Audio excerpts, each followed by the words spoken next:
Hi, I'm Rebecca. 3 months ago, I watched my 6-month-old daughter convulse in my arms after drinking formula my mother-in-law had prepared. The doctors found traces of antifreeze in her tiny system. My husband chose his mother over our child's life, and I thought I was completely alone. But my father, a decorated Four-Star Admiral who'd been silent through years of family turmoil, made one final call that changed everything. The woman who tried to murder my baby is now facing federal charges, and the family that turned their backs on us lost more than they ever imagined.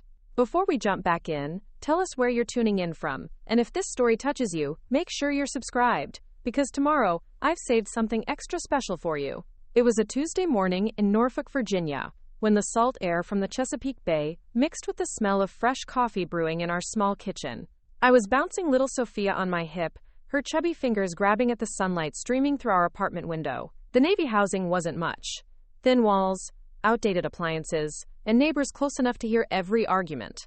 But it was ours. Marcus had left early for his shift on the USS Gerald Ford, kissing both of us goodbye with that gentle smile that had first caught my attention at the Naval Academy 4 years ago.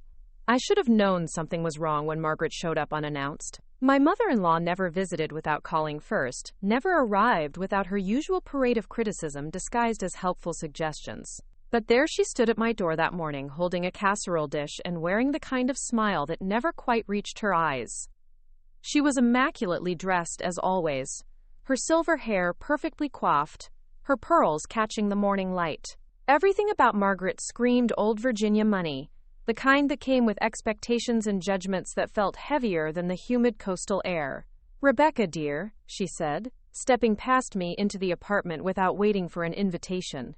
"I thought I'd bring you some of my famous tuna casserole. You look exhausted, and I know how difficult it must be managing everything on your own while Marcus is deployed so often." The comment stung because it carried truth. Marcus had been gone more than he'd been home since Sophia was born. The Navy demanded everything from him, and what little energy remained he seemed to save for his mother's weekly phone calls, where she'd ask detailed questions about our finances, our marriage, and whether I was keeping house properly for her son. I'd learned to bite my tongue during those conversations, watching Marcus nod along to whatever criticism she was lobbing across the phone line. "That's very thoughtful, Margaret," I managed, shifting Sophia to my other hip as my daughter began to fuss. "But we're doing fine. I actually meal prepped on Sunday, so we're all set for the week." Margaret's smile tightened almost imperceptibly. She set the casserole dish on our small dining table and turned her attention to Sophia, who had started reaching toward her grandmother with the innocent trust that only babies possess. "And how is my granddaughter? She looks thin, Rebecca. Are you sure she's getting enough nutrition? Formula can be so unreliable compared to what nature intended." The criticism was vintage Margaret, wrapped in concern, but sharp enough to cut. I'd tried breastfeeding for 3 months before my supply dried up, a failure that Margaret had commented on repeatedly during family dinners. She'd made it clear that in her generation, mothers found a way to make it work. That perhaps if I'd tried harder, or stressed less, or eaten better, things would have been different. The guilt had eaten at me for weeks until my pediatrician, Dr. Williams, assured me that formula was perfectly adequate nutrition, and that my mental health mattered just as much as Sophia's feeding schedule. "She's thriving, actually," I said, moving toward the kitchen to create some distance. Dr. Williams said she's in the 90th percentile for both height and weight. We just had her 6-month checkup last week. Margaret followed me, her heels clicking against our linoleum floor. "Oh, Dr. Williams, yes," Marcus mentioned him. "Quite young, isn't he? I do hope he has enough experience with infants." When Marcus was a baby, we had Dr. Henley. He'd been practicing for 30 years and delivered half the babies in Virginia Beach. Experience matters so much when it comes to our precious little ones. The implication hung in the air, like the humidity outside. Not experienced enough. Not good enough. Not the right choice. It was the same subtle undermining I'd experienced since the day Marcus first brought me home to meet his parents 3 years ago. Admiral Prescott had been polite, but distant, asking about my father's military service with the kind of respect reserved for fellow officers. But Margaret had immediately begun the slow process of finding fault with everything from my outfit to my accent, to my family's middle-class background. Sophia began crying in earnest now, the kind of frustrated wail that meant she was hungry and tired of being held during adult conversation. I bounced her gently, making the soft shushing sounds that usually calmed her, but she continued to fuss. "Oh, the poor dear," Margaret said, stepping closer. "She's hungry, isn't she? When did she last eat?" I glanced at the clock on our microwave.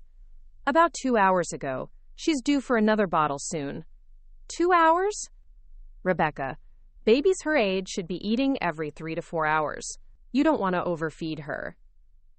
Margaret's tone carried the authority of someone who'd raised a son and had opinions about everyone else's parenting choices.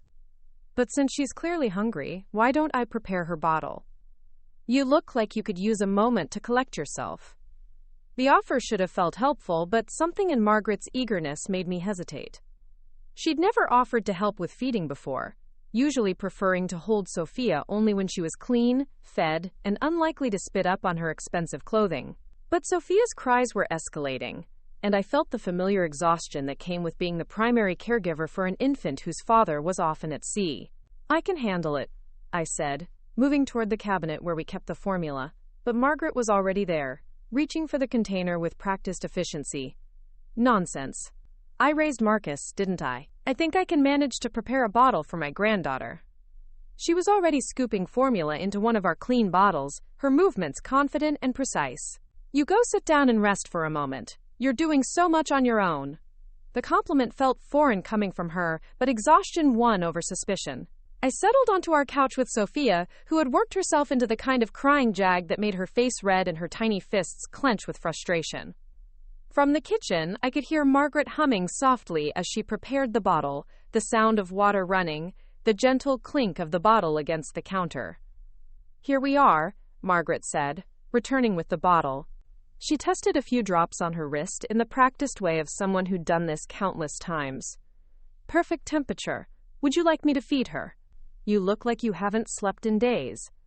I had slept, but not well. Marcus had been gone for 2 weeks on training exercises, and the nights felt longer when I was the only one responsible for every middle-of-the-night feeding, every diaper change, every moment of worry about whether I was doing everything right.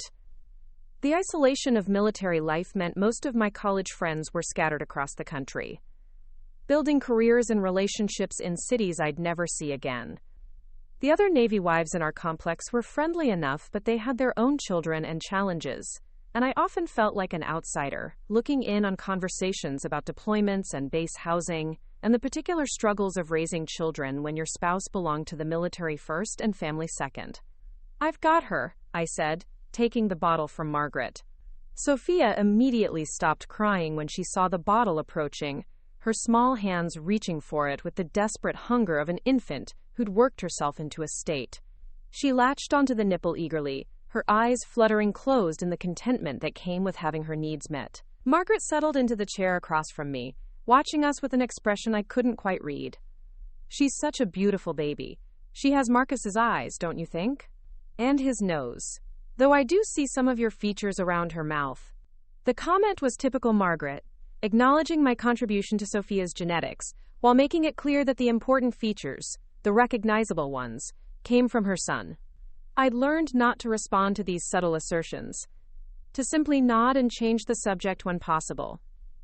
"She's definitely got personality," I said, watching Sophia drink, with the focused intensity that babies brought to everything they did. Yesterday she figured out how to roll from her back to her stomach. Dr. Williams said that's actually a bit early for her age. Margaret murmured, still watching us with that unreadable expression. Marcus was an early achiever, too. Walking at 10 months, speaking in full sentences before his 2nd birthday. Intelligence runs in our family, you know. Admiral Prescott's father was a professor at the Naval War College, and my grandfather founded the law firm that still bears our family name. The genealogy lesson was another Margaret trademark. Subtle reminders of the pedigree I'd married into, the expectations that came with bearing a child who carried their family name. My own father, Admiral Thomas Sullivan, had earned his 4 stars through 3 decades of distinguished service, but in Margaret's eyes, new military money would never equal old Virginia society. She'd made that clear during our engagement, when she'd questioned whether a military wedding was appropriate for someone of Marcus's background, suggesting instead a ceremony at the country club where 3 generations of Prescotts had been married. Sophia had finished about half the bottle when she suddenly went rigid in my arms. Her eyes, which had been peacefully closed, snapped open wide with an expression of confusion and distress.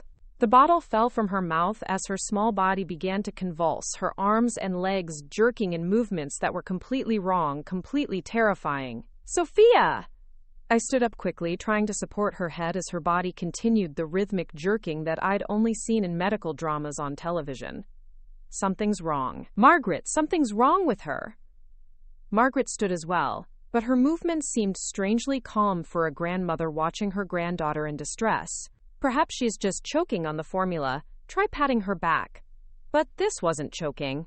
Sophia's airways were clear. She was breathing, but her entire body was seizing in a way that made my blood turn to ice water. Her lips were starting to turn blue, and a foam was beginning to form at the corners of her mouth.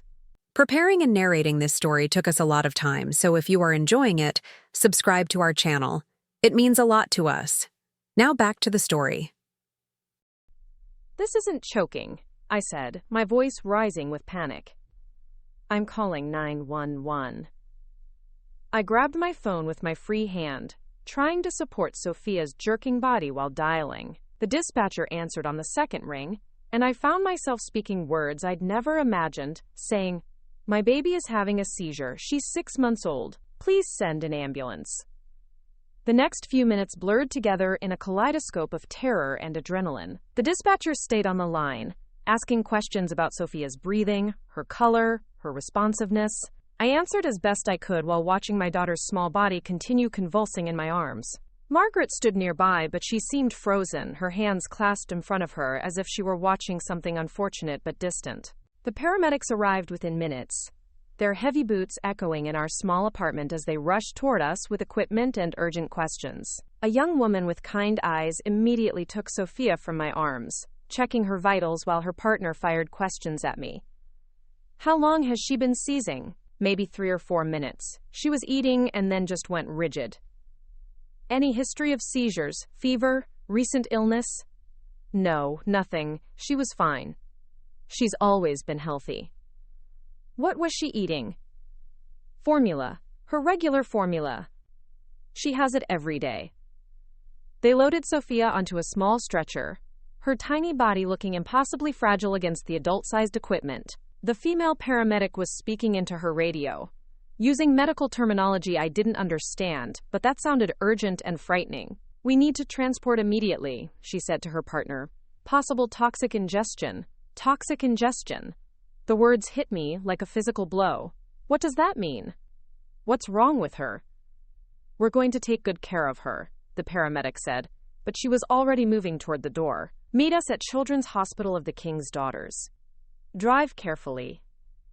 And then they were gone, taking my daughter and leaving me standing in an apartment that suddenly felt empty and wrong. Margaret was still there, sitting in the chair where she'd watched Sophia drink the bottle, her hands folded in her lap. "I should call Marcus," I said, more to myself than to her. My hands were shaking so badly I could barely hold my phone. "He's supposed to be in port today. I need to call Marcus." "Yes," Margaret said quietly. "He'll want to know immediately." Marcus answered on the third ring, and I could hear the ambient noise of the ship in the background. "Hey babe, what's up?" "Marcus, you need to get to the hospital. Sophia had a seizure. The paramedics said something about toxic ingestion. I don't know what that means, but she's at Children's Hospital, and I'm leaving now to meet them there." The silence stretched long enough that I thought the call had dropped. Then Marcus's voice came back, tight with controlled panic. "Toxic ingestion? What was she exposed to? Was she into something she shouldn't have been?" "I don't know. She was just drinking her bottle and then she started seizing." "Marcus, I'm scared. I'm leaving now. Don't drive if you're too upset. Ask my mother to drive you." I looked at Margaret, who was still sitting quietly in the chair. Something about her stillness bothered me, but I couldn't process what it was through the fog of fear and adrenaline. "She's here. We'll meet you at the hospital." The drive to Children's Hospital was a blur of traffic lights and Margaret's quiet voice offering reassurances that felt hollow. She drove her pristine Lexus with the same careful precision she applied to everything else, stopping completely at every stop sign, using her turn signals with military precision. Meanwhile, I sat in the passenger seat trying not to think about Sophia's blue lips, her jerking limbs, the way she'd looked so small on that stretcher. "These things happen," Margaret said as we pulled into the hospital parking garage. "Babies have seizures sometimes. Febrile seizures are quite common." "She didn't have a fever," I said, "and the paramedic said toxic ingestion. That means she was poisoned by something." Margaret's hands tightened almost imperceptibly on the steering wheel.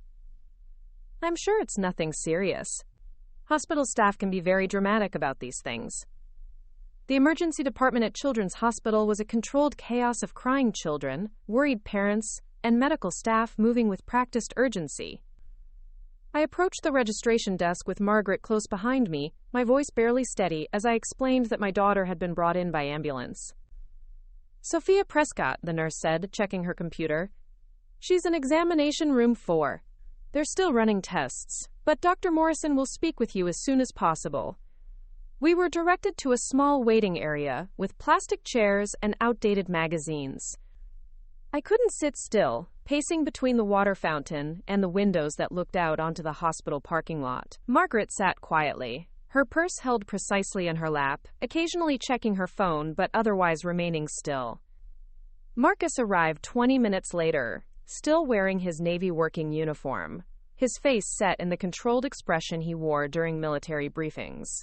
He hugged me briefly, his embrace feeling more dutiful than comforting, then turned immediately to his mother.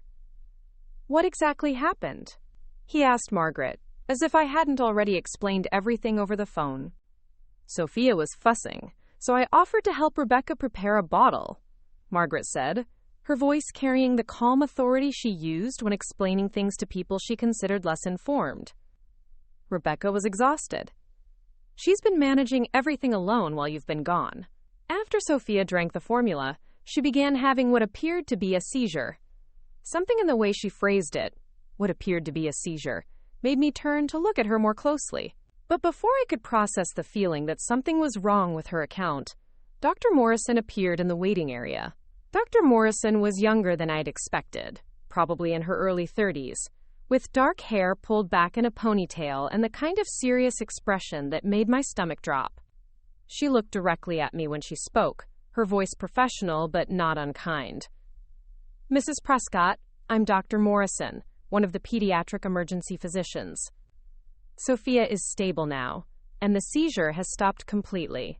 However, our preliminary blood work has shown some concerning results that we need to discuss." Marcus stepped closer, his military bearing making him seem like he was receiving a briefing rather than news about his daughter. "What kind of results?" Dr. Morrison's expression grew more serious. "We found traces of ethylene glycol in Sophia's bloodstream. Ethylene glycol is the primary component in antifreeze. In the concentration we detected, it would have been enough to cause the seizure she experienced, and if she'd consumed more, it could have been fatal." The words hit me like a physical blow. Antifreeze. Someone had given my daughter antifreeze.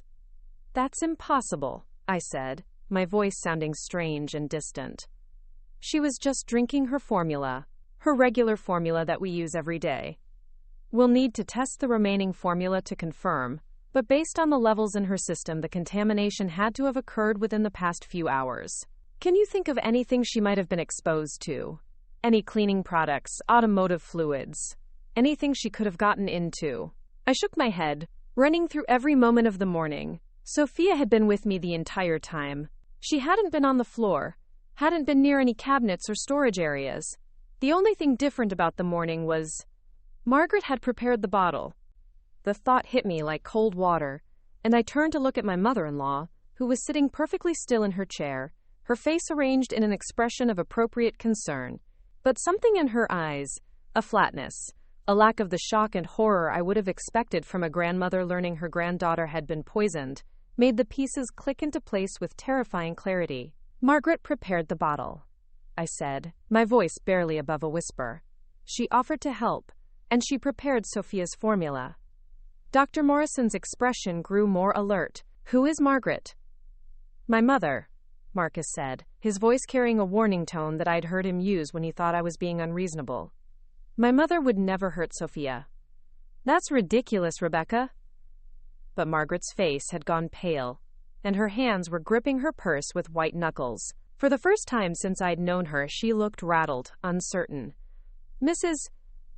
Dr. Morrison looked between us, clearly sensing the tension.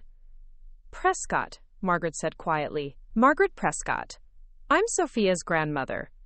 Mrs. Prescott, I need to ask you some direct questions. Did you prepare the formula that Sophia consumed this morning? Margaret's pause lasted a beat too long. I helped Rebecca with the bottle, yes. She seemed overwhelmed, and I thought I was being helpful. Where did you prepare it? In Mrs. Prescott's kitchen? Yes. Did you use any containers or measuring tools other than what was normally used for the baby's formula? Another pause. Margaret's eyes flickered to Marcus, then back to Dr. Morrison. I don't recall exactly. I was focused on helping my granddaughter. Dr. Morrison's expression had shifted into something more clinical, more investigative. I'm going to need to contact the police when there's evidence of toxic ingestion in an infant, especially with a substance like ethylene glycol that doesn't occur naturally in household settings. We're required to report it as a potential case of child endangerment or abuse. Child abuse? Marcus's voice rose, and several other families in the waiting area turned to look at us. This is clearly an accident. My mother is a respected member of the community. She would never intentionally harm anyone, especially not her own granddaughter. But I was watching Margaret's face, and what I saw there wasn't the indignation of an innocent person being falsely accused. What I saw was the careful calculation of someone trying to figure out how much trouble she was in and what story would serve her best. Dr. Morrison continued with professional calm. Mr. Prescott, I understand this is distressing. However, ethylene glycol doesn't accidentally contaminate infant formula. Someone had to have access to antifreeze and had to have deliberately added it to your daughter's bottle. The police will need to investigate to determine how that happened. The rest of the conversation faded into background noise as I stared at Margaret, pieces of memory clicking together like a puzzle I'd been too naive to solve. Her surprise visit with no advance notice. Her insistence on preparing the bottle when she'd never offered to help with feeding before. Her strange calm while Sophia was seizing. Her careful choice of words when describing what had happened. Margaret Prescott, respected member of Virginia Beach Society, pillar of the community, loving grandmother, had tried to kill my daughter. And my husband was defending her. The police arrived within 30 minutes. 2 detectives who moved with the methodical precision of people accustomed to investigating the worst things humans could do to each other. Detective Rodriguez was a woman in her 40s with graying hair and eyes that seemed to catalog every detail of our interaction. Her partner, Detective Chen, was younger, but carried himself with the quiet authority of someone who'd seen enough to know when something didn't add up. They asked to speak with each of us separately, starting with me in a small conference room that smelled like disinfectant and stale coffee. Detective Rodriguez sat across from me at a scratched wooden table, her notebook open and her pen poised as she asked me to walk through every detail of the morning, from the moment I woke up until the paramedics took Sophia away. I found myself reliving each moment with painful clarity. The way Margaret had appeared at our door without calling first. Her insistence on helping with the bottle when she'd never offered before. Her strange calmness while Sophia convulsed in my arms. As I spoke, Detective Rodriguez took notes without interrupting, occasionally asking for clarification about timing or specific details. Mrs. Prescott, I need to ask you some difficult questions about your relationship with your mother-in-law, she said when I'd finished recounting the morning's events. Has there been any conflict between you? Any disagreements about child rearing or other family matters? The question opened a floodgate of memories I'd been trying to suppress for 3 years. Margaret's constant criticism disguised as concern. Her suggestions that I wasn't good enough for Marcus, wasn't raising Sophia properly, wasn't managing our household to her standards. The way she'd made it clear from the beginning that I was an outsider who'd never truly belonged to their family. She's never approved of me, I said, surprised by how steady my voice sounded. From the day Marcus brought me home to meet his parents, she's made it clear that I wasn't what she had in mind for her son. But I never thought she'd hurt Sophia. I thought she loved her granddaughter. Detective Rodriguez nodded, making more notes. Can you give me specific examples of her disapproval? I told her about the engagement party where Margaret had loudly wondered whether we were rushing into marriage because of an unplanned pregnancy, forcing me to announce to a room full of strangers that I wasn't pregnant. About the baby shower where she'd criticized every gift I'd registered for, suggesting that I clearly didn't understand what babies actually needed. About the countless phone calls where she'd questioned my parenting choices, from feeding schedules to sleep training to the pediatrician I'd chosen. Has she ever made threats against you or Sophia, either directly or indirectly? I thought carefully before answering. Margaret was too sophisticated for direct threats. Her weapons were subtlety and social pressure, the kind of psychological warfare that left you questioning your own perceptions. Not explicit threats, but she's made it clear that she thinks I'm unfit to be Marcus's wife and Sophia's mother. She said things like, some women just aren't meant to be mothers, and it's a shame when children suffer because their parents don't know better. Detective Rodriguez's expression grew more serious. When did she say those things? The comments about motherhood were last month, when Sophia was going through a growth spurt and feeding more frequently. Margaret said I was overfeeding her, and that some women just didn't have maternal instincts. The comment about children suffering was 2 weeks ago, when I mentioned that Sophia had been fussy and not sleeping well. Margaret said it was probably because I was too anxious, and babies could sense when their mothers were unstable. As I spoke the words aloud, I realized how much damage Margaret had done to my confidence as a mother. Every self-doubt I'd had about my parenting, every moment of uncertainty about whether I was doing things right, had been amplified by her constant stream of criticism. She'd systematically undermined my belief in myself, making me second-guess decisions that came naturally to other mothers. Mrs. Prescott, I need to ask about your husband's reaction to his mother's behavior. Has he been supportive when she's criticized you? The question hit at the heart of what was becoming clear to me even as I sat in that sterile conference room. Marcus had never defended me against his mother's attacks. He'd minimized them, explained them away, asked me to be more understanding of her old-fashioned ways. When I'd tried to talk to him about how Margaret's comments hurt me, he'd suggested I was being too sensitive, that I needed to develop thicker skin if I wanted to be part of his family. He doesn't see it, I said finally, or he doesn't want to see it. He thinks his mother is just being helpful, that I'm overreacting to normal family dynamics. Detective Rodriguez closed her notebook and leaned back in her chair. Mrs. Prescott, based on what you've told me and the medical evidence, we're going to treat this as an attempted murder case. I want you to understand what that means. Your mother-in-law will likely be arrested and charged with trying to kill your daughter. This is going to be a difficult process for your family, and I need to know that you're prepared for what's coming. Attempted murder. The words felt surreal, like something that happened to other people in news stories, not to Navy wives in Norfolk, Virginia. But as I thought about Sophia's blue lips and jerking limbs, about the antifreeze coursing through her tiny bloodstream, the clinical terminology suddenly felt entirely appropriate. What happens now? I asked. We'll interview your husband and mother-in-law separately. We'll test the remaining formula and any containers or utensils that might have been used. We'll search your mother-in-law's home and vehicle for sources of ethylene glycol. And we'll build a case that either proves or disproves our suspicions about what happened this morning. She paused, studying my face carefully. Mrs. Prescott, I need to warn you about something. In cases like this, families often split along loyalty lines. Your husband may not believe what the evidence shows us. He may choose to support his mother instead of accepting that she tried to harm your child. I want you to be prepared for that possibility. I nodded, though the detective's warning felt like a formality. I already knew where Marcus's loyalties lay. I'd seen it in his immediate defense of his mother, in his dismissal of the medical evidence, in the way he'd looked at me like I was the one being unreasonable for suggesting that Margaret might have poisoned our daughter. When I returned to the waiting area, Marcus was pacing near the windows while Margaret sat in the same chair she'd occupied for the past 2 hours.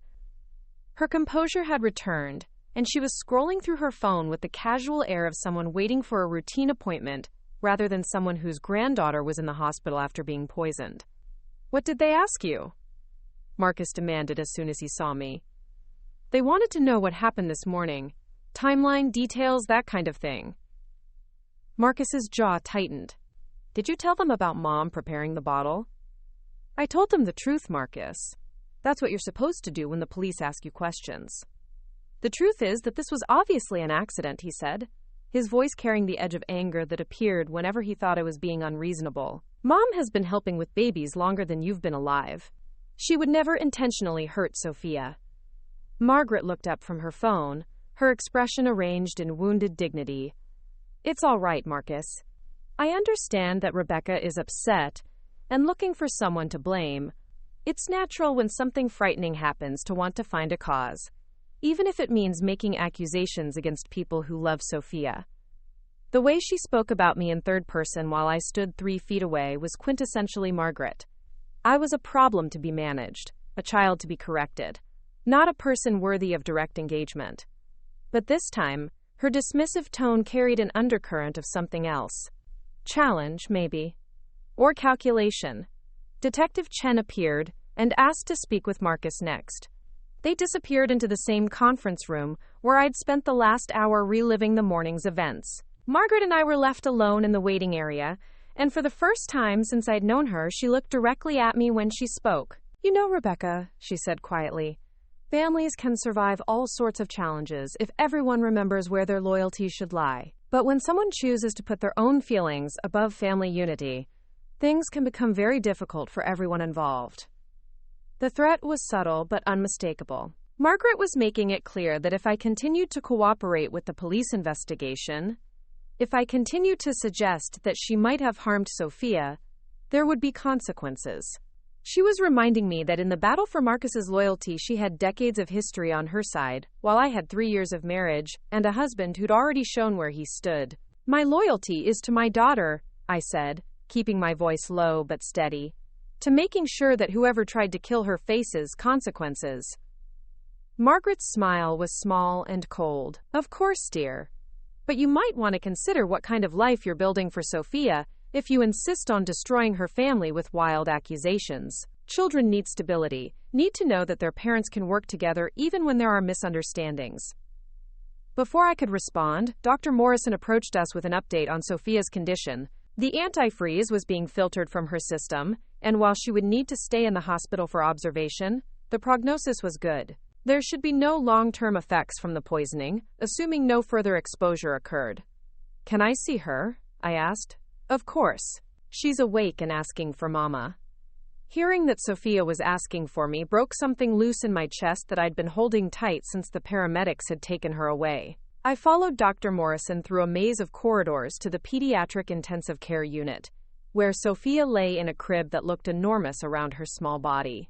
She was connected to monitors that beeped softly, tracking her heart rate and oxygen levels, but her eyes were bright and alert when she saw me. "Mama," she said, reaching her arms toward me with the desperate need of a baby who'd been separated from her primary caregiver during a frightening experience. I lifted her carefully, mindful of the IV line in her tiny hand, and held her against my chest. She smelled like hospital soap and fear, but she was warm and alive and breathing normally. For the first time since I'd watched her convulse in our living room, I felt like I could breathe properly myself. Margaret had followed us to the PICU, and she stood at the foot of Sophia's crib watching us with an expression I couldn't read. There was something unsettling about the way she looked at Sophia now, as if she were evaluating her granddaughter rather than feeling relief at her recovery. "She looks much better," Margaret said, but her tone was oddly flat. "Children are so resilient. They bounce back from things that would devastate adults." The comment felt wrong in a way I couldn't articulate. It suggested that what had happened to Sophia was a minor inconvenience rather than a life-threatening poisoning. It minimized the severity of what someone had done to my daughter, reducing attempted murder to a childhood mishap. Marcus appeared in the doorway, and his face softened when he saw Sophia alert and reaching for him. He approached the crib with the careful movements of a father who was genuinely relieved to see his daughter recovering and for a moment, I thought maybe the sight of Sophia hooked up to monitors would make him understand the seriousness of what had happened. "Hey, princess," he said softly, stroking Sophia's cheek. "Daddy's here. You're gonna be just fine." Sophia smiled at him with the uncomplicated joy that babies reserve for their parents, and Marcus's eyes filled with tears he was trying not to shed. This was the man I'd fallen in love with, the father who'd spent hours assembling Sophia's crib and reading parenting books and learning to change diapers with military precision. This was the person who should have been standing beside me, united in our determination to protect our daughter from whoever had tried to harm her. But when Detective Rodriguez appeared in the doorway and asked to speak with Margaret, Marcus's expression hardened back into the defensive posture he'd maintained since arriving at the hospital. "Is this really necessary?" he asked. "My mother has been through enough today. Can't you see that she's as worried about Sophia as the rest of us?" Detective Rodriguez's expression was professionally neutral. "Mr. Prescott, your mother is a key witness in this investigation. We need to get her statement about what happened this morning." Margaret stood with the dignified composure of someone accustomed to being treated with deference. "Of course, Detective. I'm happy to help in any way I can. I want to find out how this terrible accident happened just as much as anyone else." The word accident hung in the air like a challenge. Margaret was setting the narrative, making it clear that she expected to be treated as a concerned grandmother, rather than a suspect. She followed Detective Rodriguez out of the room, leaving Marcus and me alone with Sophia and the weight of everything that was happening around us. "Marcus," I said carefully, "you heard what the doctor said. Someone put antifreeze in Sophia's formula. That doesn't happen by accident." He was still focused on Sophia, avoiding my eyes as he spoke. "People make mistakes, Rebecca. Maybe Mom grabbed the wrong container. Maybe there was cross-contamination from something else. There has to be a reasonable explanation. Antifreeze doesn't accidentally get mixed into baby formula. You'd have to deliberately pour it in. You don't know that. You're not a chemist or a detective. You're jumping to conclusions because you've never liked my mother, and this gives you an excuse to blame her for something." The accusation stung because it contained just enough truth to be effective. I had never liked Margaret, and she had never liked me. But the suggestion that I would use my daughter's poisoning as a weapon in some petty family conflict was so far from reality that it left me speechless. "I don't care about my relationship with your mother," I said finally. "I care about Sophia's safety. If someone tried to kill our daughter, I want them caught and prosecuted. I don't care who it is." Marcus finally looked at me directly, and what I saw in his eyes was a combination of grief and anger that made my stomach drop. "It wasn't attempted murder, Rebecca. It was an accident. And if you keep pushing this narrative, you're going to destroy our family over something that was probably just a tragic mistake." The conversation was interrupted by the return of Detective Rodriguez, who looked more serious than she had earlier. She asked Marcus to step into the hallway, leaving me alone with Sophia, who had fallen asleep in my arms despite the noise and activity around her crib. Through the glass walls of the PICU, I could see Marcus and Detective Rodriguez talking, their conversation growing more animated as it progressed. Marcus's body language was becoming increasingly defensive, his arms crossed and his jaw set in the stubborn expression I'd learned to recognize during our rare arguments. When they finished talking, Marcus returned to the room looking like someone who'd received bad news he was determined not to believe. "They're arresting Mom," he said, his voice carefully controlled. "They found a container of antifreeze in her car, and some of it was missing. They think that's evidence that she deliberately poisoned Sophia." I felt a strange combination of vindication and sadness. Vindication because the evidence was confirming what I'd suspected since the moment Dr. Morrison had told us about the ethylene glycol. Sadness because I could see in Marcus's face that he was choosing his mother's innocence over the physical evidence of what she'd done. "Marcus," I said gently, "if they found antifreeze in her car and it matches what's in Sophia's blood—" "It doesn't prove anything," he interrupted. "Lots of people keep antifreeze in their cars. It doesn't mean she used it to poison anyone." I stared at my husband, the father of my child, the man I'd married because I believed he would always put our family first, and realized that I was looking at a stranger. The Marcus I'd fallen in love with would have been furious that someone had hurt Sophia. He would have demanded answers and justice, regardless of who was responsible. This Marcus was more concerned with protecting his mother's reputation than with his daughter's safety. Detective Rodriguez returned to update us on the arrest and to let us know that Margaret would be held pending a bail hearing. She also informed us that Child Protective Services would be conducting their own investigation to ensure Sophia's safety, which meant social workers would be interviewing us and assessing our home environment. "This is insane," Marcus said when the detective left. "They're treating us like criminals because of an accident." I looked down at Sophia, sleeping peacefully in my arms despite everything that had happened to her, and made a decision that felt both inevitable and terrifying. "Marcus, I need you to listen to me very carefully. Your mother tried to kill our daughter. The police have evidence. The doctors have evidence. Your daughter almost died because your mother put antifreeze in her formula. And if you can't accept that reality, if you're going to keep defending her and minimizing what happened, then I can't trust you to keep Sophia safe." Marcus's face went white, then red. "Are you threatening to leave me over this?" "I'm telling you that my first priority is protecting Sophia. And if you're not willing to do the same thing, then yes, I'll do whatever I have to do to keep her safe." The silence stretched between us, broken only by the soft beeping of Sophia's monitors and the distant sounds of hospital activity. Marcus stared at me like I was someone he'd never seen before, someone who'd revealed herself to be capable of betrayals he'd never imagined. "I can't believe you're choosing to destroy our family over your paranoid theories about my mother," he said finally. "I'm not destroying anything, Marcus. I'm trying to save what's left." But even as I said the words, I knew it was probably too late. The family I'd thought we were building together had been an illusion, and the man I'd married was showing me exactly where his loyalties lay. In choosing his mother over the evidence, over Sophia's safety, over our marriage, Marcus was making it clear that I'd always been an outsider in his family, tolerated but never truly accepted. That night, I stayed at the hospital with Sophia, while Marcus went home to what he called deal with the situation. I spent the dark hours holding my daughter and planning for a future I'd never imagined needing to consider. By morning, I knew what I had to do, even though it meant acknowledging that the life I'd built in Norfolk was ending before I was ready to let it go.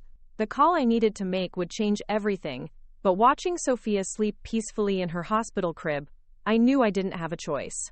Some battles were worth fighting, even when you had to fight them alone. The phone rang 3 times before my father's familiar voice answered, crisp and professional, even at 6 in the morning. Admiral Thomas Sullivan had been taking early calls for 30 years, and his tone carried the alert readiness of someone who understood that urgent calls rarely brought good news. "Rebecca?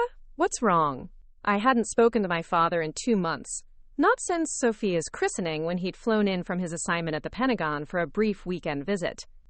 Our relationship had always been complicated by geography and his demanding career, but hearing his voice now brought a flood of relief I hadn't expected.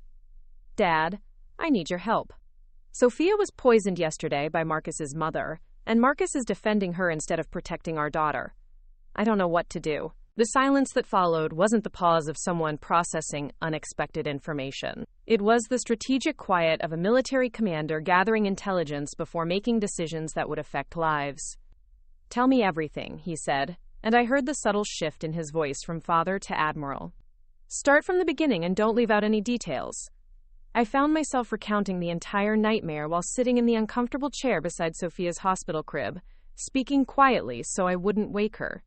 I told him about Margaret's unexpected visit, her insistence on preparing the bottle, Sophia's seizure, the antifreeze in her bloodstream, the police investigation, Marcus's refusal to believe the evidence.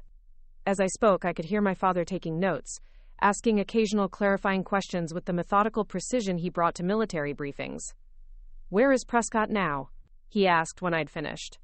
"At home, I think. He left the hospital last night saying he needed to deal with the situation. I haven't heard from him since."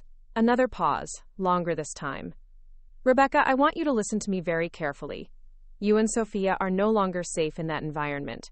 Your husband has chosen his mother over his daughter's life, which means he cannot be trusted to protect either of you. I'm going to make some calls, and then I'm flying to Norfolk. Don't make any decisions about where to go or what to do until I get there." The relief that washed over me was so intense it was almost physical. For the first time since I'd watched Sophia convulse in my arms, I felt like someone was going to help me figure out how to keep her safe.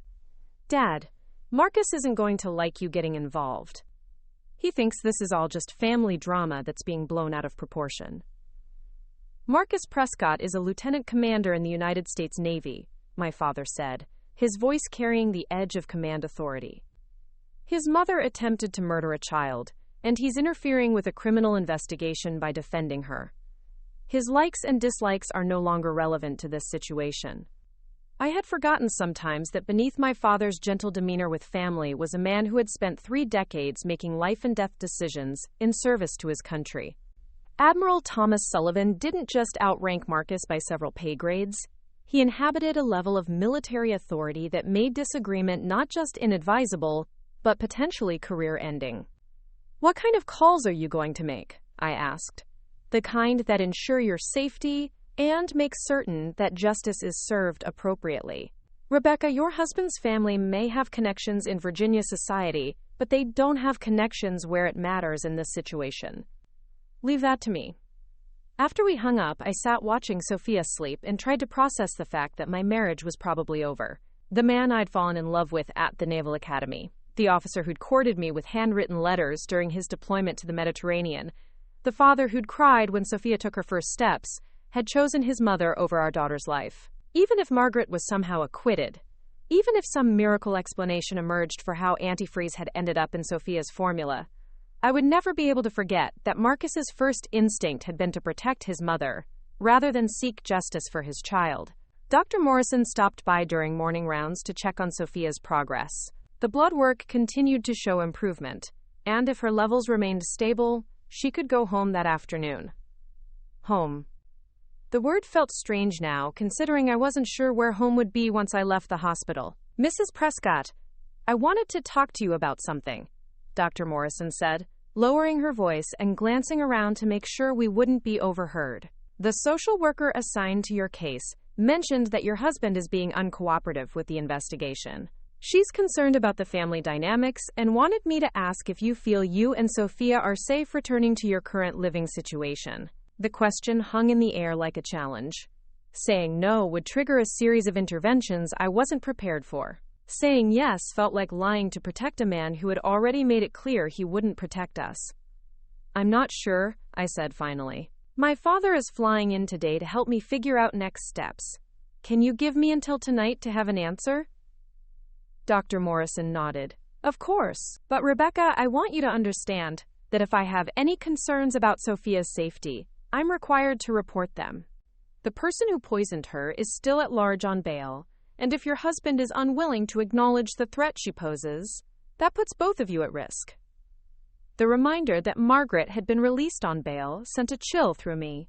She was out there somewhere, probably planning her defense strategy and working to convince everyone that this had all been a terrible misunderstanding. The thought of taking Sophia home to an apartment where Margaret had keys and unlimited access felt impossible. Marcus appeared in the doorway as Dr. Morrison was leaving, and he looked like he hadn't slept. His usually precise uniform was wrinkled, his hair disheveled, and his eyes carried the bloodshot exhaustion of someone who'd spent the night drinking or arguing, or both. "How is she?" he asked, approaching Sophia's crib with the careful movements of someone unsure of his welcome. "Better. She can probably go home this afternoon if her blood work stays stable."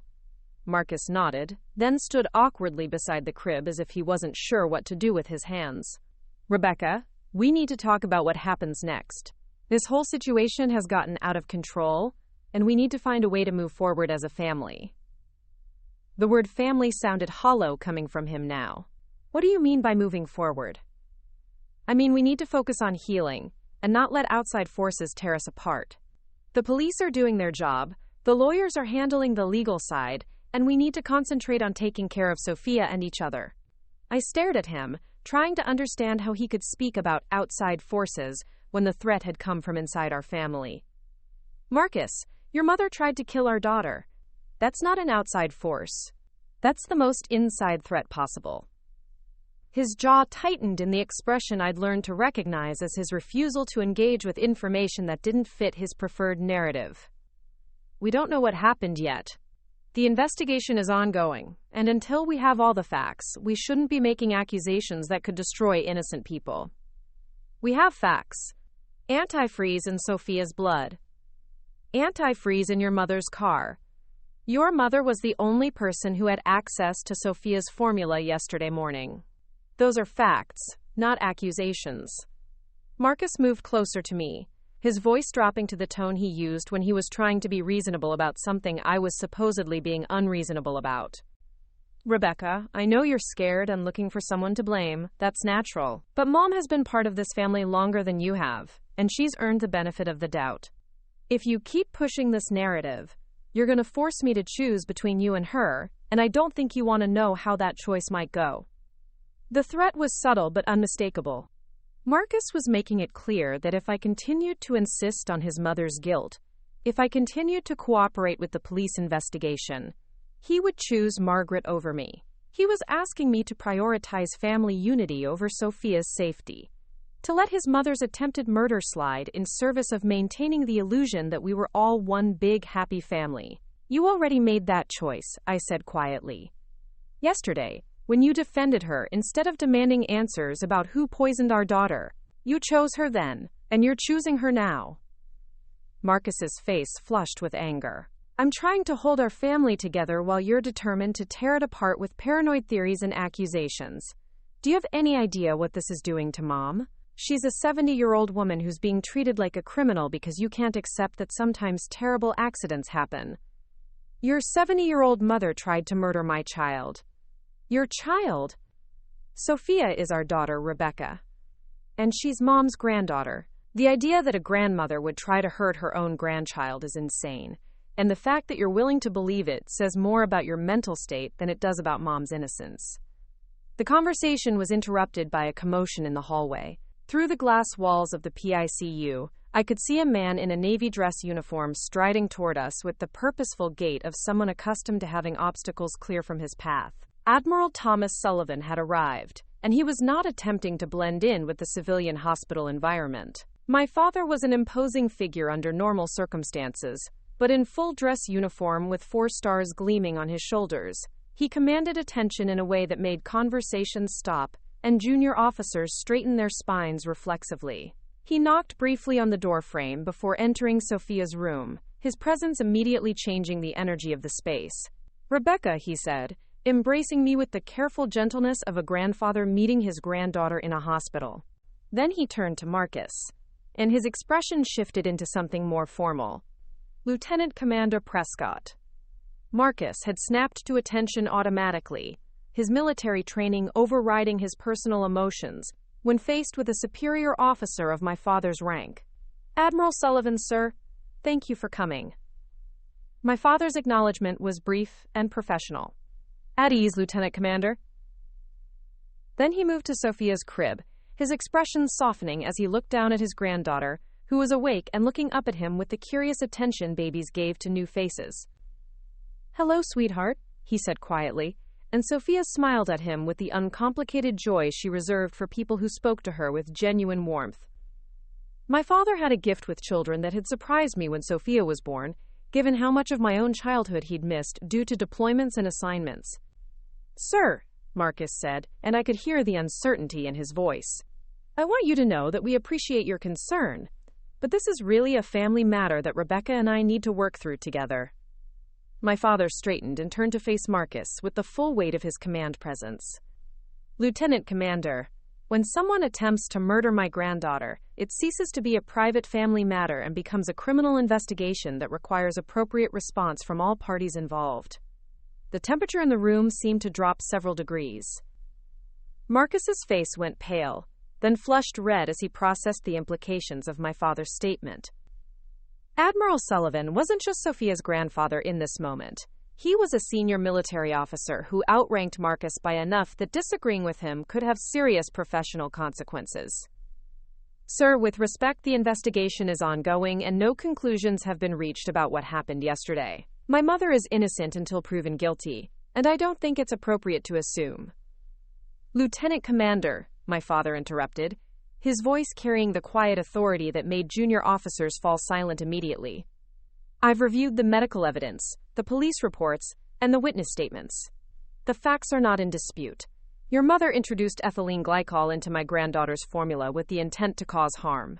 The only question remaining is whether the prosecutor will charge her with attempted murder or pursue a lesser charge that accounts for her age and mental state. Marcus opened his mouth to argue, then closed it as he apparently realized he was about to contradict a superior officer's assessment of evidence in a criminal case. The conflict between his role as a son defending his mother and his role as a naval officer respecting the chain of command was written across his face. My father continued with the methodical precision he brought to briefings.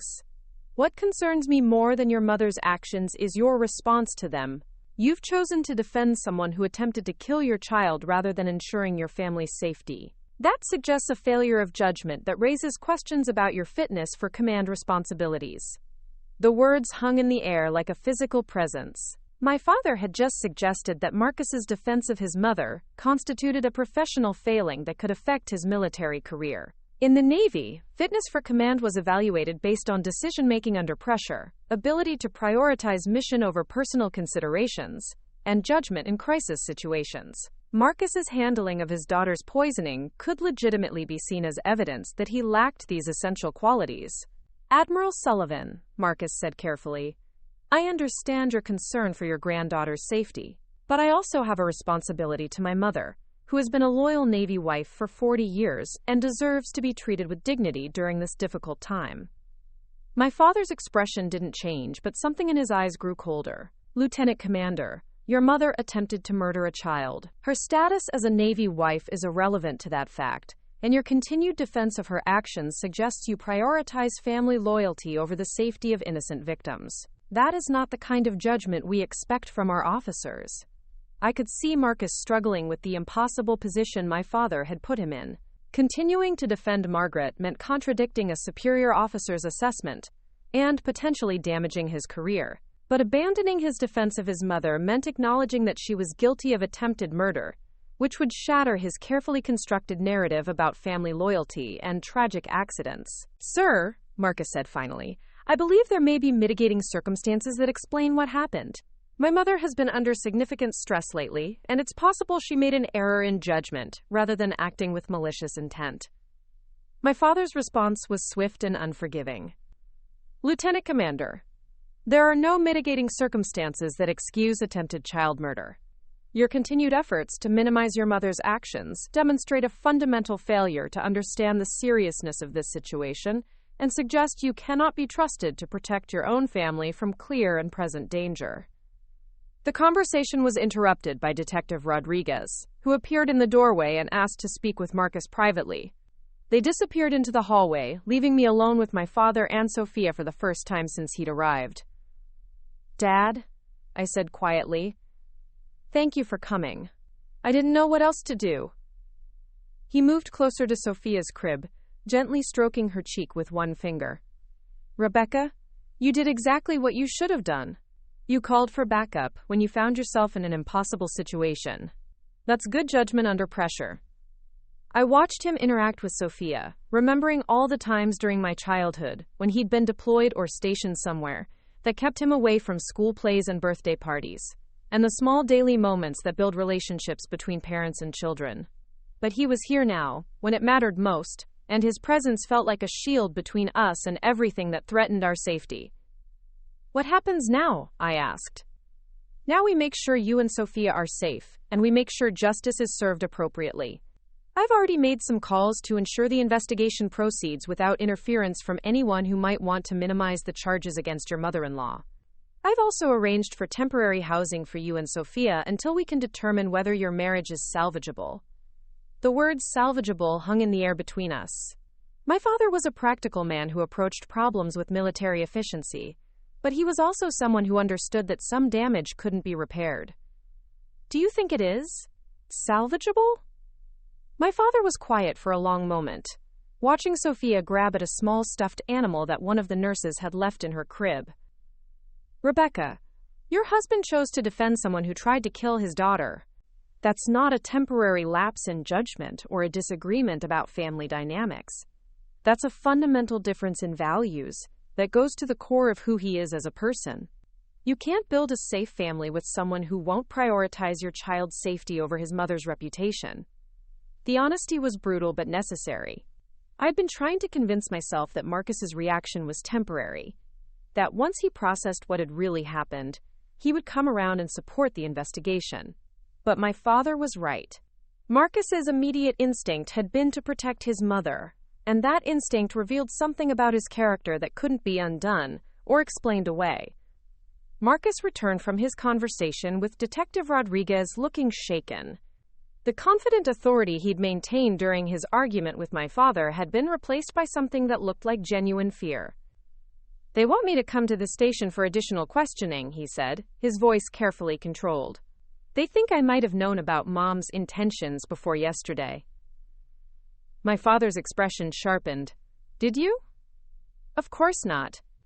But they're asking about conversations I had with Mom about Rebecca and Sophia, about whether she'd expressed concerns about Rebecca's parenting, about whether I'd told her things that might have made her think Sophia was in danger from Rebecca's care." The implication was clear. The police were investigating whether Marcus had inadvertently or deliberately provided his mother with justification for believing that Sophia needed to be rescued from me.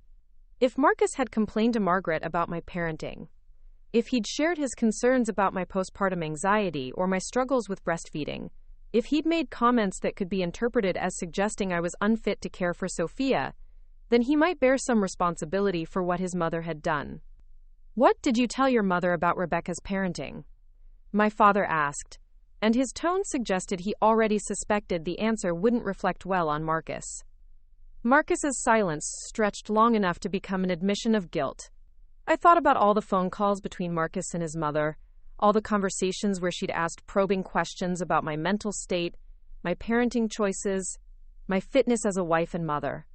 I'd assumed those conversations were just Margaret's nosiness, but now I wondered if Marcus had been feeding her concerns, validating her criticisms, perhaps even asking for her advice about how to handle his difficult wife. "I may have mentioned that Rebecca was struggling with the adjustment to motherhood," Marcus said finally.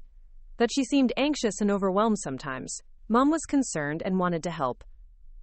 My father's expression grew even colder. "Lieutenant Commander, you provided your mother with information she used to justify attempting to murder your daughter. Whether you intended that outcome or not, your actions contributed to putting your child in mortal danger." The weight of what Marcus had done was settling over all of us like a suffocating blanket. He hadn't just defended his mother after she'd poisoned Sophia. He'd participated in creating the narrative that made Margaret believe her actions were justified. He'd painted me as an unfit mother to a woman who had already demonstrated her willingness to take extreme action when she disapproved of family situations. "I never thought she would hurt Sophia," Marcus said, his voice breaking slightly.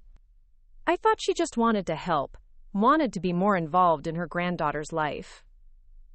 "Your thoughts and intentions are irrelevant now," my father said. "What matters is that your poor judgment endangered your child, and your continued defense of your mother's actions demonstrates you haven't learned from that mistake." Detective Rodriguez returned to inform us that Marcus needed to leave for the police station immediately. As he prepared to go, he turned to me with an expression that combined desperation and anger in equal measure. "Rebecca, don't let your father turn you against me. We can get through this if we stay united as a family. Don't let outside pressure destroy what we've built together." I looked at my husband, the father of my child, the man I'd promised to love in sickness and in health, and realized that I was looking at someone I no longer recognized. The Marcus I'd married would have been furious that someone had hurt Sophia. He would have demanded justice and done everything in his power to ensure our daughter's safety. This Marcus was more concerned with maintaining family harmony than with protecting his child from someone who had already demonstrated her willingness to commit murder. "Marcus," I said quietly, "you destroyed what we built the moment you chose your mother over Sophia's safety. I can't trust you to protect us anymore." He left for the police station without another word, and I was alone with my father and my daughter in a hospital room that felt like the end of everything I'd thought my life would be. But as I watched my father gently lift Sophia from her crib and hold her with the practiced ease of someone who understood that protecting children was the most important responsibility adults could have, I realized that maybe this wasn't an ending at all. Maybe it was the beginning of the life Sophia and I deserved to have, built on a foundation of safety and truth, rather than family loyalty and willful blindness. My father had shown me what it looked like when someone actually prioritized a child's welfare over adult comfort, and I knew I could never settle for less than that standard again. "Dad," I said, "what kind of temporary housing did you arrange?" He smiled at Sophia, who was contentedly playing with one of his uniform buttons. "A safe house, maintained by people who understand that sometimes family members are the most dangerous threats children face. You and Sophia will stay there until we're certain about your long-term safety and security." As I watched my father interact with my daughter, I felt something I hadn't experienced since this nightmare began. Hope. Not hope that my marriage could be saved or that Marcus would come to his senses, but hope that Sophia and I could build a life where her safety would never be secondary to adult politics or family dynamics. The call my father had promised to make was about to change everything, but for the first time since yesterday morning, that felt like exactly what we needed. The safe house was a modest ranch home in Virginia Beach, the kind of place that blended invisibly into suburban neighborhoods filled with Navy families and retirees.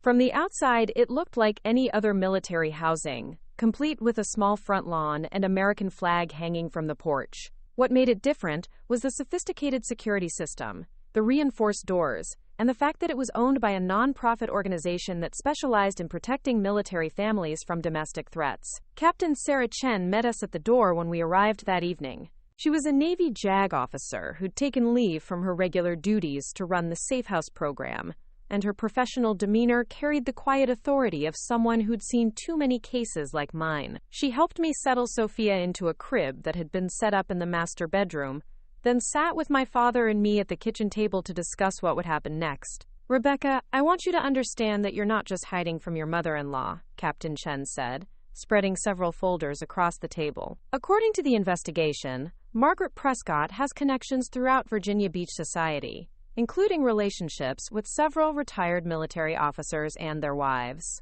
She's already begun a campaign to portray herself as the victim of a vindictive daughter-in-law who's using false accusations to destroy an innocent grandmother." My father leaned forward, his expression grim. "What kind of campaign?" Captain Chen opened one of the folders and pulled out printed screenshots from social media. She's posted on several Navy wives' Facebook groups, claiming that Rebecca has postpartum depression and has been making increasingly erratic accusations against family members. She's shared photos of herself with Sophia, along with captions suggesting that she's been trying to help care for her granddaughter because Rebecca has been, quote, struggling with mental health issues. The photos were real. Margaret had indeed visited us several times since Sophia's birth, and she'd insisted on taking pictures during each visit. But seeing them used now as evidence of her devoted grandmother persona made me feel sick. She'd been building her defense from the beginning, creating a narrative that would make her attempted murder look like the desperate action of a concerned grandmother trying to save a child from an unfit mother.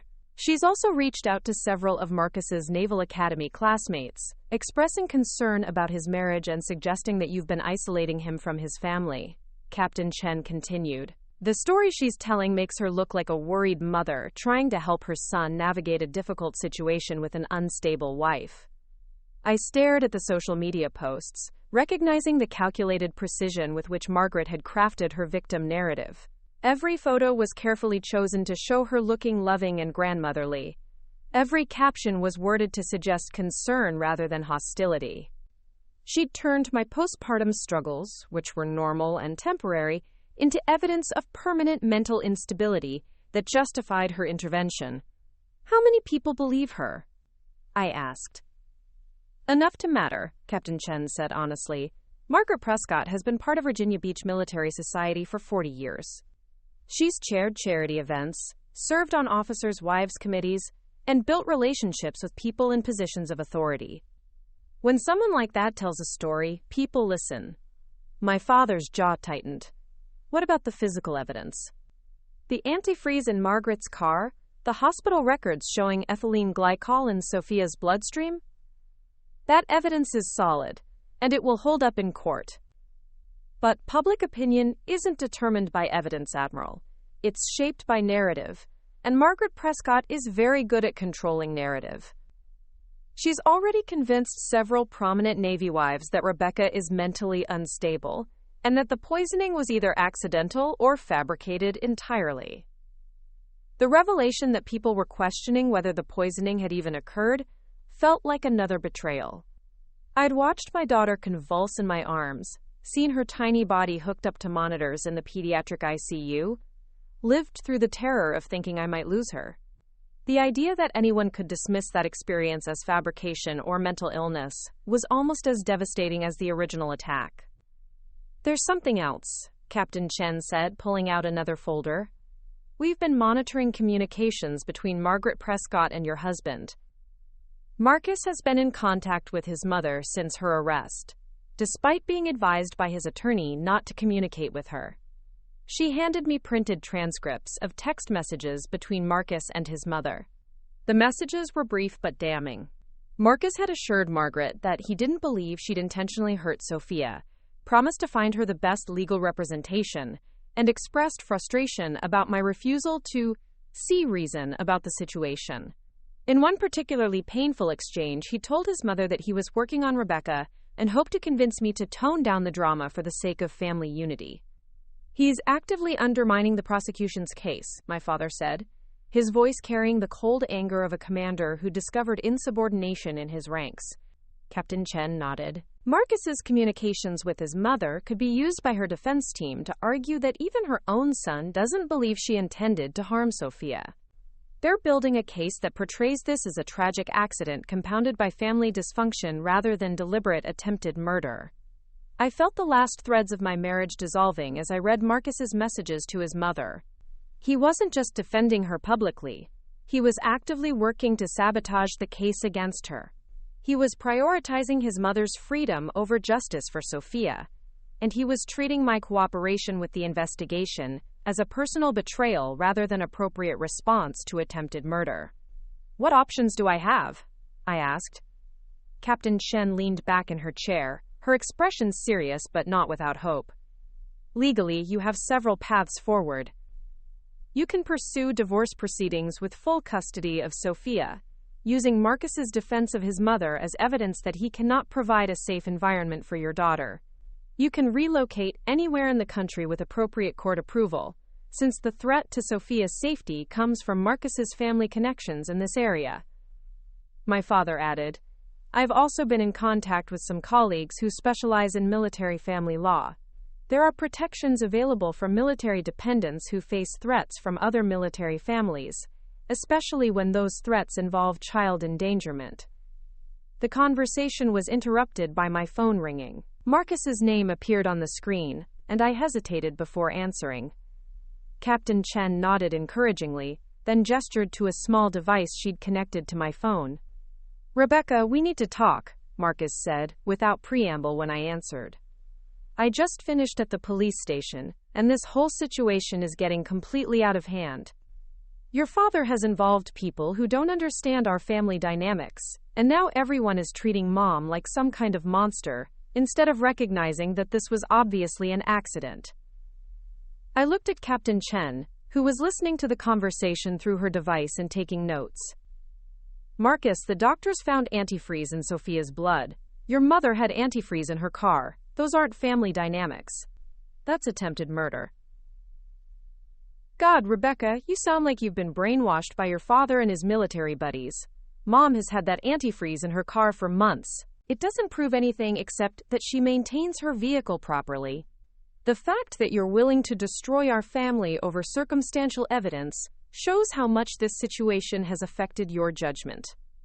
The gaslighting was so blatant that it took my breath away. Marcus was trying to convince me that my response to my daughter's poisoning was evidence of poor judgment, that maintaining a properly functioning vehicle was more plausible than his mother attempting murder, that protecting Sophia was somehow destroying our family. "Marcus, I saw Sophia convulse in my arms. I watched the doctors treat her for antifreeze poisoning.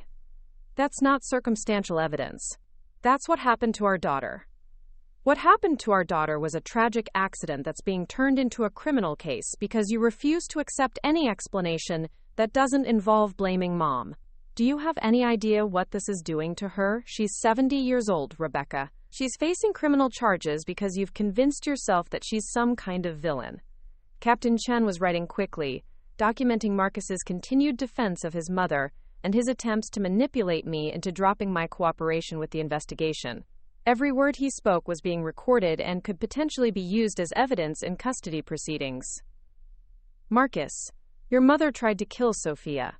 I will never stop cooperating with the investigation into that crime, and I will never trust you to keep our daughter safe as long as you continue to defend her." The silence stretched long enough that I thought he'd hung up. Then his voice came back, colder and more calculated than I'd ever heard it. "Rebecca, you need to think very carefully about what you're doing.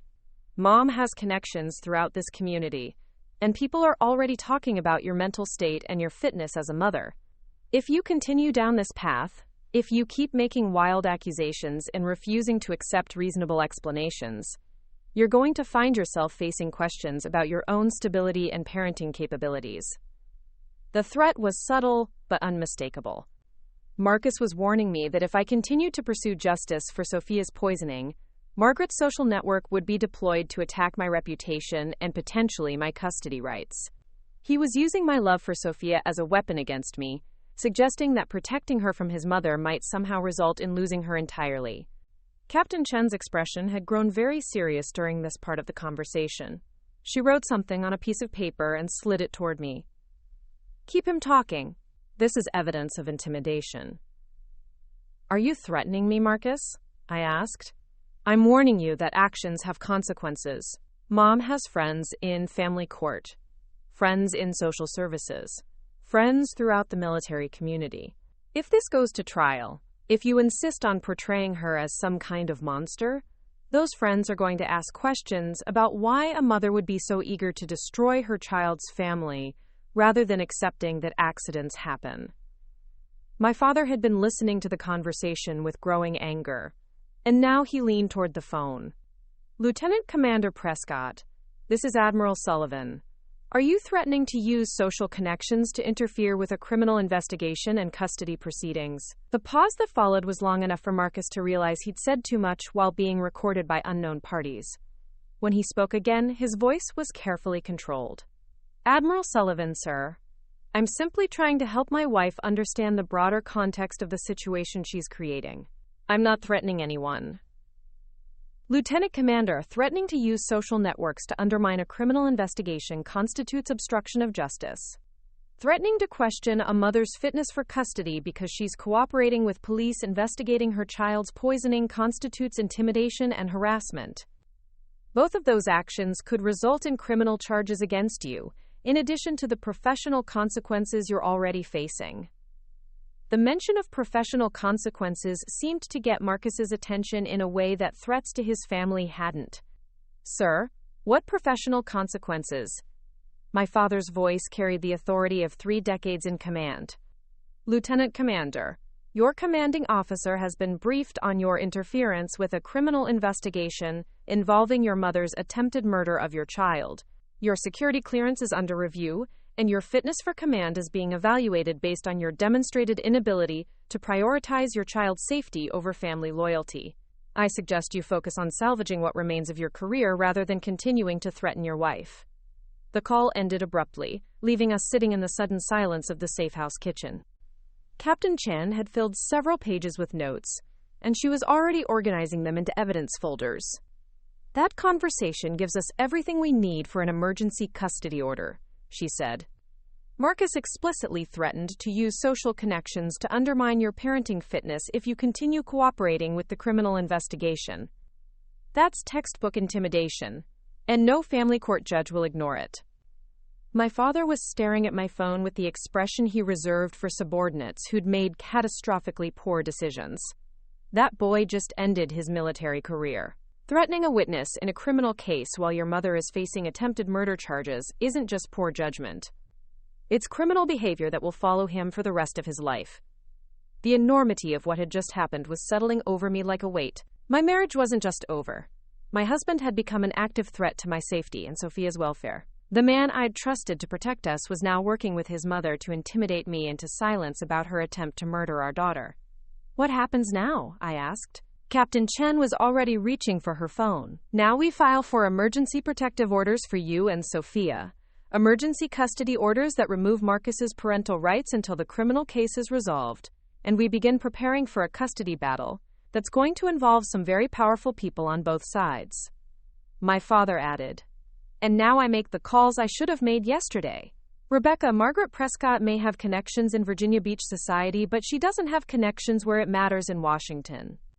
It's time to remind certain people about the difference between social influence and actual authority. Over the next several hours, I watched my father work his way through what he called his, quote, crisis management contacts. He made calls to the Judge Advocate General's office, to Pentagon colleagues who specialized in military family law, to investigators who handled cases involving threats to military dependents. Each conversation was brief and professional, but I could hear the underlying message. Admiral Thomas Sullivan was calling in favors, and people who owed him were going to respond appropriately.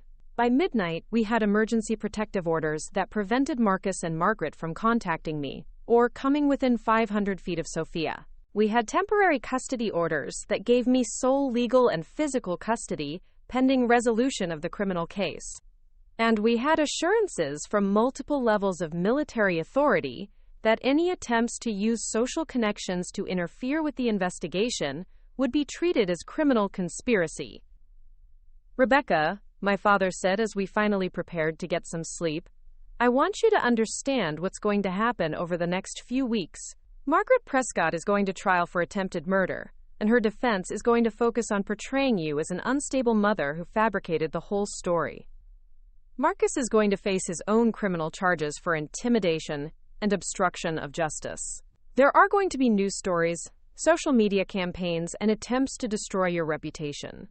I looked toward the bedroom where Sophia was sleeping peacefully in her borrowed crib, unaware that her entire world had been turned upside down by the adults who were supposed to protect her. But here's what they don't understand, my father continued. They're not fighting just you anymore. They're fighting the entire military justice system, and people who've spent their careers dealing with threats to military families.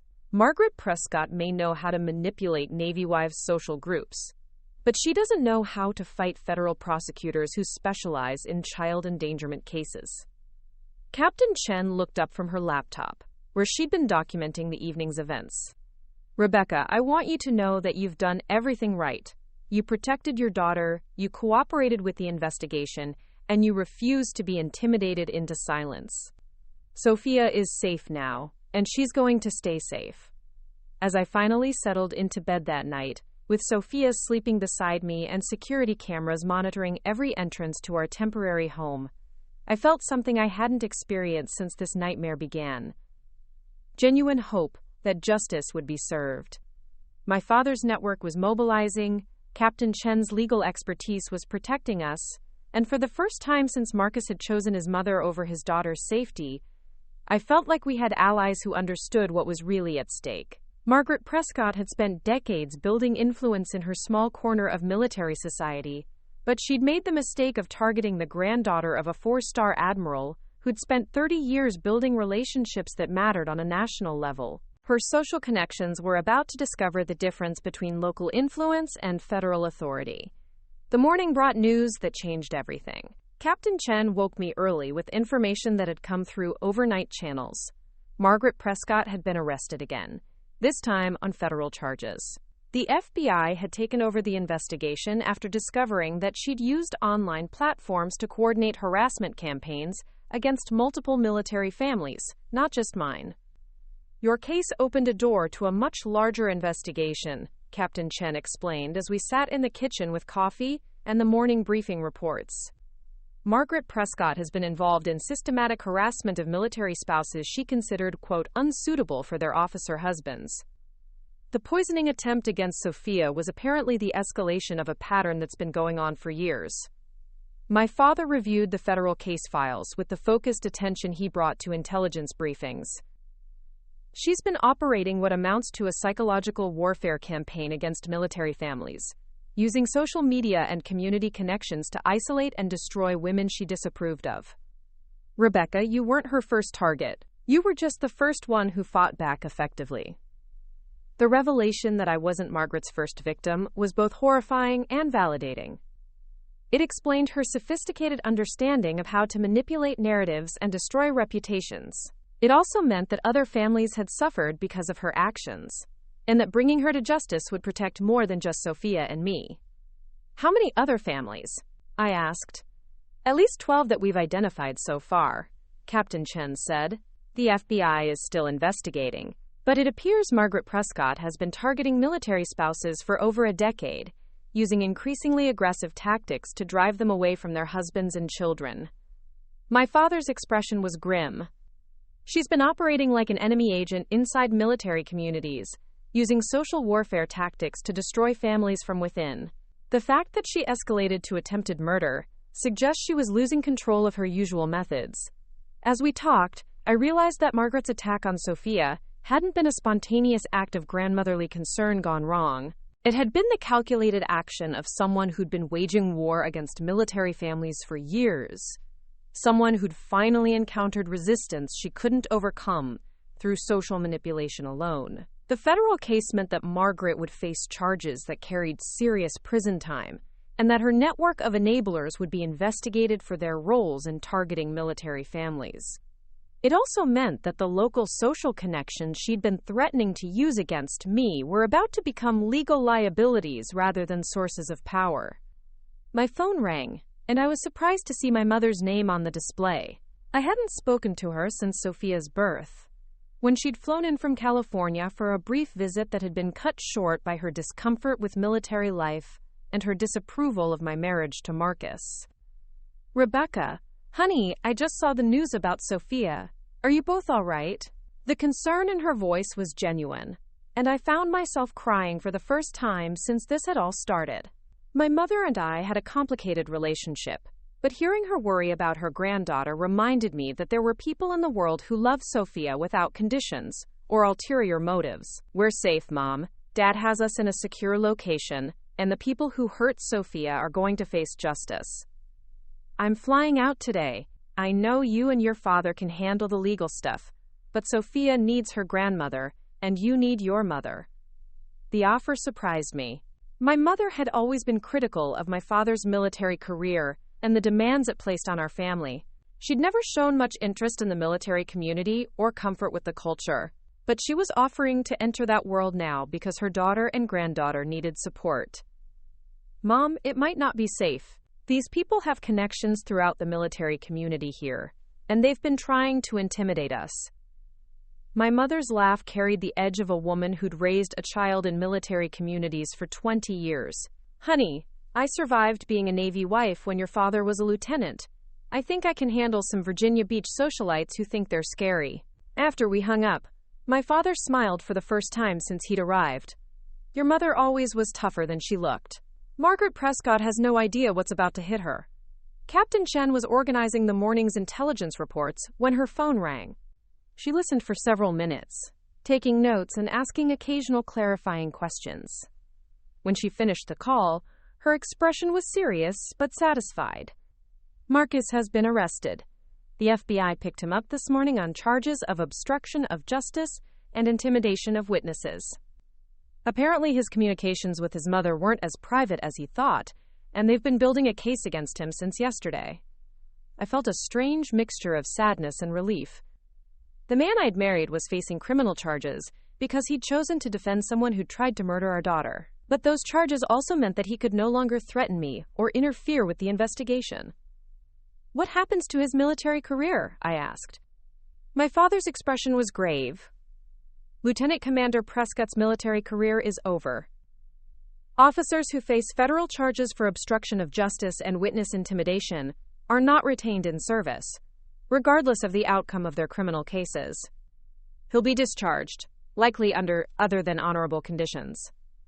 The destruction of Marcus's career felt like another death, another ending to the life I'd thought we were building together. But as I watched Sophia playing contentedly in her portable crib, reaching for toys that kind nurses had sent from the hospital, I knew that her safety was worth any cost. My father's phone rang, and he answered with the crisp professionalism that meant he was talking to someone of significant rank or authority. The conversation was brief but clearly important, and when he hung up, his expression was satisfied. That was the Secretary of the Navy's office. "Margaret Prescott's case has been designated a priority investigation because it involves systematic targeting of military families. The resources being allocated to prosecuting her are substantial." Captain Chen looked up from her laptop. "What does that mean in practical terms?" It means Margaret Prescott is about to discover what happens when you attack military families, and the Pentagon decides to respond appropriately. Her local connections aren't going to protect her from federal prosecutors who specialize in domestic terrorism cases.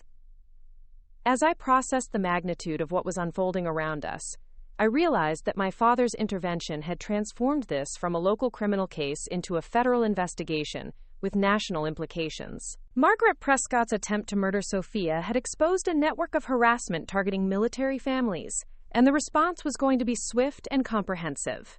The woman who tried to kill my daughter because she disapproved of her son's marriage was about to face the full weight of federal law enforcement, and the husband who'd chosen to defend her was going to lose everything he'd worked for in his military career. Justice for Sophia was finally within reach, but the cost to everyone involved was going to be higher than any of us had imagined when this nightmare began. 6 months later, I stood in the federal courthouse in Norfolk, watching Margaret Prescott being led away in handcuffs after receiving a 25-year sentence for attempted murder, domestic terrorism, and conspiracy to harm military families. She looked smaller than I remembered, diminished by the orange jumpsuit and the weight of finally being held accountable for decades of calculated cruelty. The trial had lasted 3 weeks and had revealed the full scope of Margaret's campaign against military families she'd deemed unsuitable. Federal prosecutors had presented evidence of 12 separate cases where she'd systematically destroyed marriages, separated children from their parents, and driven military spouses to nervous breakdowns through coordinated harassment campaigns. The attempted poisoning of Sophia had been the culmination of years of escalating violence that had finally crossed into federal criminal territory. Marcus had pleaded guilty to obstruction of justice and received 3 years probation in exchange for testifying against his mother. His military career was indeed over, his security clearance permanently revoked, and his discharge classified as other than honorable. He'd moved back to Virginia Beach to live with his father, Admiral Prescott, who'd spent the months since Margaret's arrest trying to distance himself from his wife's actions, while maintaining what remained of his own reputation. I hadn't spoken to Marcus since the day of his arrest, but I'd heard through legal channels that he'd finally accepted the reality of what his mother had done. His testimony during the trial had been devastating to Margaret's defense, as he detailed years of conversations where she'd expressed increasingly violent fantasies about dealing with military spouses she considered threats to her vision of proper Navy families. My mother had indeed flown in the day after my father's intervention, and she'd stayed for 2 months to help me navigate the legal proceedings and care for Sophia during the most difficult period of the investigation. Watching her interact with my father for the first time in over a decade had been surprisingly healing. They divorced when I was 12 because my mother couldn't handle the demands of military life, but seeing them work together to protect their granddaughter had reminded me that some bonds transcend romantic relationships. "She's going to spend the rest of her life in federal prison," my father said as we left the courthouse together. Sophia was asleep in her stroller, exhausted by the long day but blissfully unaware of the justice being served on her behalf. No parole eligibility for domestic terrorism charges. She'll never be able to hurt another military family. Captain Chen, who'd become both my legal advocate and my friend during the months of preparation for trial, walked beside us carrying files that contained evidence of Margaret's other victims. 12 other families are finally getting closure today. Your willingness to fight back saved a lot of people from future attacks. The weight of that responsibility had been difficult to bear during the investigation. Knowing that other families had suffered because of Margaret's actions, that some had been destroyed beyond repair by her campaigns of psychological warfare, had given me nightmares for months. But seeing those families in the courthouse today, watching them cry with relief as Margaret was sentenced, had made every difficult moment of the legal process worthwhile. We drove to the safe house one final time to collect our belongings. Tomorrow, Sophia and I would move to San Diego, where my father had arranged for me to take a position with a defense contractor that specialized in military family support services. The job would allow me to use my psychology degree to help other families navigate the unique challenges of military life, while keeping us close enough to my father's new assignment at Naval Base San Diego for regular family support. The house in Virginia Beach that Marcus and I had shared was being sold, with the proceeds going into a trust fund for Sophia's education. I had no desire to return to the place where my daughter had been poisoned. where my marriage had collapsed, where I'd learned that the people I'd trusted most were willing to sacrifice her safety for their own comfort. As we packed the last of our belongings, I found myself thinking about the woman I'd been 6 months ago. That Rebecca had been isolated, exhausted, and slowly losing confidence in her own judgment under the constant pressure of Margaret's subtle warfare. She'd been so desperate to belong to Marcus's family that she'd ignored warning signs and accepted treatment that should have been intolerable. This Rebecca was different. She'd learned to trust her instincts, to prioritize her daughter's safety over adult comfort, and to recognize that some people were simply too dangerous to accommodate. She'd discovered that she was stronger than she'd ever imagined, capable of fighting battles she'd never wanted to fight, and winning against opponents who'd seemed impossibly powerful. Sophia had thrived during our time in the safe house. At nearly 1-year-old, she was walking confidently, babbling constantly, and showing no signs of trauma from her poisoning. Dr. Morrison had assured me that children Sophia's age rarely retained memories of traumatic events, especially when they received prompt medical treatment and continued to live in safe, stable environments. "Mama," Sophia said, holding up a small stuffed elephant that one of the FBI agents had brought her during the investigation. She'd become a favorite among the federal law enforcement team, charming, hardened investigators with her smiles, and complete trust in the adults who were working to protect her. "Yes, sweetheart, we're taking Elephant with us to our new home," I said, settling her into her car seat for the drive to the airport. "We're going to live near Grandpa Tom, and we're going to have a house with a backyard where you can play." My father had found us a small cottage near the base, complete with a fenced yard and security system that would allow us to live normally while maintaining appropriate precautions. The threat from Margaret was over, but the experience had taught me that safety required vigilance, and that some lessons were worth carrying forward. The flight to San Diego was peaceful, with Sophia sleeping most of the way and waking only to charm the flight attendants with her babbling and clapping. As we descended toward our new city, I could see the Pacific Ocean stretching endlessly to the horizon, promising possibilities I hadn't allowed myself to imagine during the dark months of investigation and legal proceedings. My father met us at the airport, having flown out ahead of us to finalize arrangements for our new life. He looked more relaxed than I'd seen him in months. The stress of managing a federal investigation finally lifted from his shoulders. "How does it feel to be home?" he asked as we drove through San Diego traffic toward our new neighborhood. "It doesn't feel real yet," I admitted. "I keep expecting someone to call and tell me there's been a mistake, that Margaret is being released, that Marcus is filing for custody." My father reached over and squeezed my hand. "Rebecca, that part of your life is over.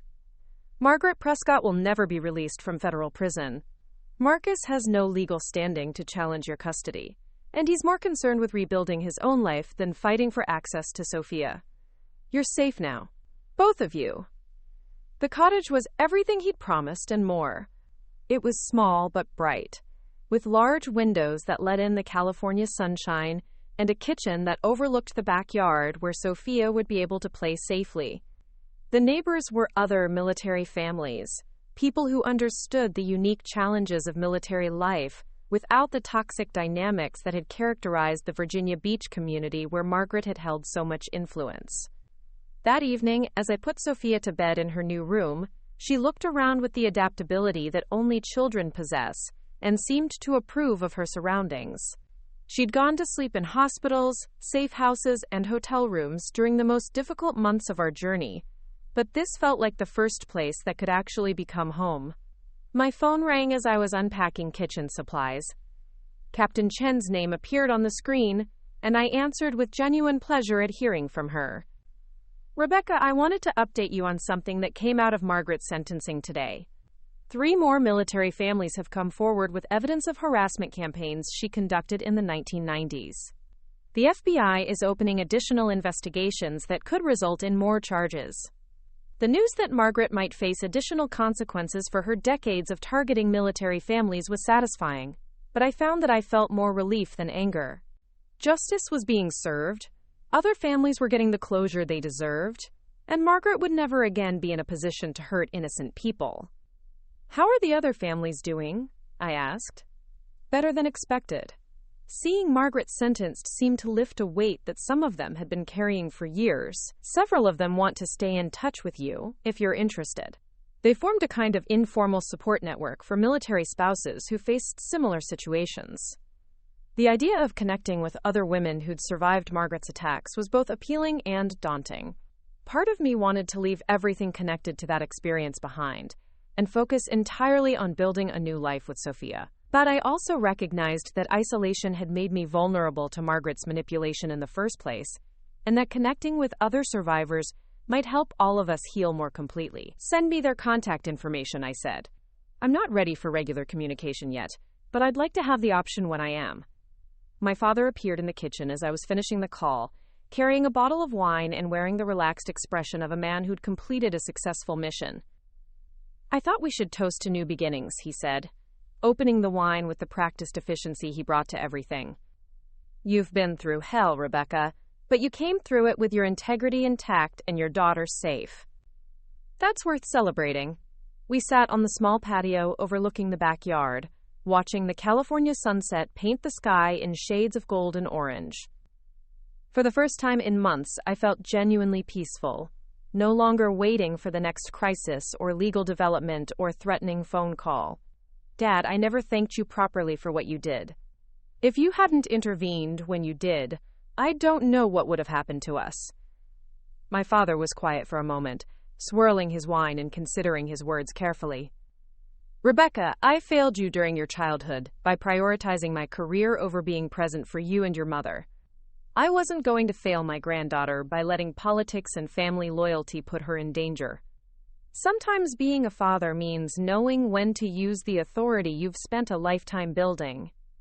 The conversation was interrupted by Sophia's voice on the baby monitor, not crying but babbling happily to herself as she settled into sleep. We listened to her cheerful nonsense syllables, both of us smiling at the sound of a child who felt safe enough to play herself to sleep. "She's going to have a good life here," my father said. "Military community, good schools, opportunities to develop her own interests without the pressure of toxic family dynamics. She'll never remember what Margaret did to her, but she'll grow up knowing that the adults in her life will always prioritize her safety." As we finished our wine and prepared to settle into our new home, I realized that the woman who'd been so desperate for Margaret's approval, who'd accepted criticism and manipulation in hopes of belonging to Marcus's family, no longer existed. That woman had been transformed by crisis into someone stronger, more confident, and absolutely committed to protecting her daughter from anyone who might threaten her well-being. My phone buzzed with a text message from an unknown number. For a moment, my heart rate spiked as I worried it might be Marcus or someone connected to his family trying to contact us despite the restraining orders. But when I opened the message, I found something entirely different. "Hi, Rebecca. This is Dr. Jennifer Walsh, one of the military families affected by Margaret Prescott's harassment campaign. Captain Chen gave me your number and said you might be open to connecting with other survivors. I wanted to thank you for fighting back and making it possible for all of us to get justice. If you're ever ready to talk, I'd love to hear from you." The message was followed by similar texts from 2 other women, all expressing gratitude and offering support. I realized that my decision to fight Margaret, to refuse to be intimidated into silence, had created a community of survivors who could finally acknowledge what had happened to them and begin healing together. 6 months ago, I'd been an isolated military wife who'd thought her problems were personal failings rather than the result of systematic psychological warfare. Tonight, I was part of a community of women who'd survived targeted harassment and were committed to ensuring that other military families wouldn't face the same threats alone. Sophia's babbling had stopped, replaced by the quiet breathing of deep sleep. Tomorrow would bring new challenges as we established routines in our new city, but tonight felt like the end of a long journey and the beginning of something entirely different. My father hugged me goodnight and drove back to his temporary quarters on base, leaving Sophia and me alone in our new home for the first time. As I checked the locks and set the security system, I realized I was following safety protocols, not out of fear, but out of wisdom gained through experience. Margaret Prescott was spending her first night in federal prison, where she would remain for the rest of her life. Marcus was living with the consequences of choosing family loyalty over his daughter's safety. And Sophia and I were safe in a house where no one could reach us with threats or manipulation or violence. The fight for justice had been exhausting and painful, but it had also revealed strengths I hadn't known I possessed, and created connections with people who understood what it meant to survive psychological warfare within military communities. We'd not only survived Margaret's attack, we'd helped ensure that she could never hurt another family.